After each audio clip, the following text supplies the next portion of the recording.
Bienvenue au review du livre L'empreinte du passé de Phyllis A. Whitney.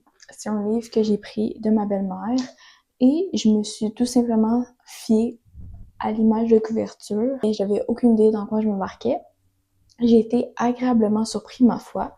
Je vous dirais que l'histoire, j'ai quand même accroché. Je pense que j'ai eu un peu la difficulté au début parce que la manière dont c'est abordé, c'est une vieille génération. Les gens agissent pas comme nous on agit. Puis la manière dont c'est raconté aussi.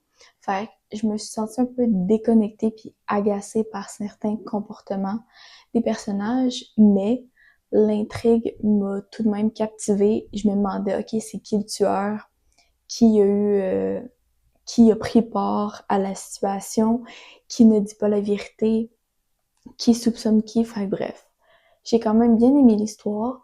J'ai, j'ai moins aimé que aux 100 dernières pages, c'est là que genre toute l'action se passe. J'aurais aimé ça savourer un peu plus genre la résolution de genre ah c'est lui le tueur, pourquoi? C'est lui, on dirait que ça a été comme rush dans les 30 dernières pages.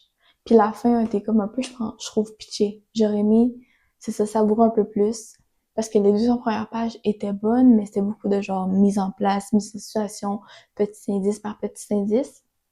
Mais bref, pour faire une histoire courte, c'est l'histoire d'une fille qui se fait envoyer une lettre par sa tante qui dit qu'il y a quelqu'un du passé qui est revenu puis qui veut que sa mère et elle vienne, sauf que sa mère est malade, fait que c'est elle qui va.